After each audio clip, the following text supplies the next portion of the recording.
You know the number one challenge that we have today that sapped our spiritual vigor, I think, used to be materialism, money, or worldliness, or things like that. But I think nowadays the number one challenge for Christians that sap our spiritual vitality, our spiritual vigor, is boredom. We get bored. We get bored so easily. With social media and gaming and many distractions and all that stuff, we get distracted all the time. You can't even sit still for 5 or not even 1 minute. You get bored. We get so much stimulations nowadays, and we are so accessible with this smartphone, and connected with Wi-Fi. It gives you options. It gives you options, even in worship. Sometimes I sit at the back there and I watch people. I didn't tell you, but I watch. Because I want to see how our church responds. And I want to tell you that over and over again, our pastors evaluate our sermons, evaluate ourselves, and say, oh, how do I get their attention? How can we preach in a way that they will listen? How can we preach in a way they will stick with us and stay with us? And we have to admit that we have a lot of room to grow. A lot, because it's hard. And you can see about 5-10 minutes into the sermon, if you sit at the back there, you can see some movements. Okay. And then another 5 minutes, then squirming of the body and all that. And then if it goes on, and if we don't, get your attention on the pulpit here, and you begin to dig into your, pockets and pull out something. And if you are experienced Christians, you turn on your smartphone, you always turn first to the Bible. Right? Those are experienced Christians. If you are new Christians, you don't do that. But usually, for all of us, in the church for 10 years, we go to the Bible first. Because the others around me may peek into my cell phone, right? I want to make sure they know that I'm looking at the Bible.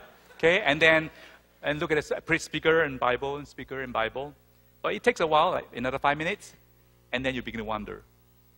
Oh, there are all these things. Facebook, social media, emails, texting, news, CNN,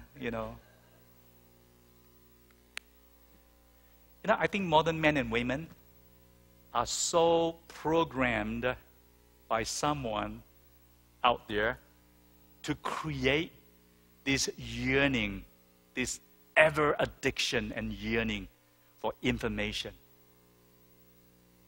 We are programmed by them.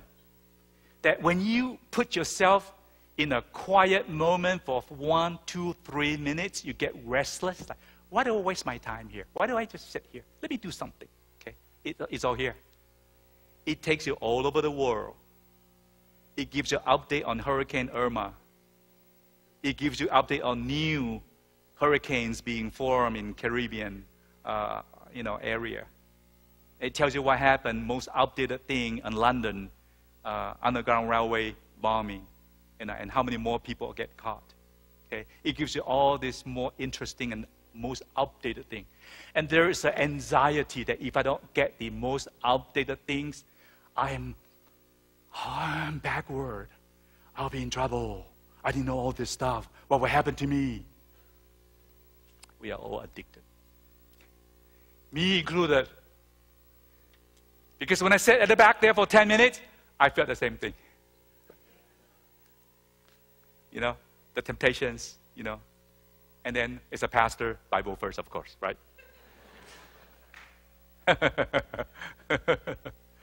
Oh man. Boredom. We get bored. And because all those things are 24/7, 365, we get occupied all the time. All of us, we get occupied all the time. And there's no opening, there's no gap to listen to the whisper of God. That's what happened. That's our biggest temptation. To me, that's our biggest challenge right now. And I wonder, maybe every year, as you do your New Year resolution, okay, or at the end of the year, when you dedicate yourself again to a new year and living for Jesus, you dedicate yourself as a living sacrifice. That's wonderful, but make sure you dedicate one more thing, your smartphone. Lord, I dedicate my iPhone to you as a living sacrifice. acceptable and holy unto God, and use it for the glory of God.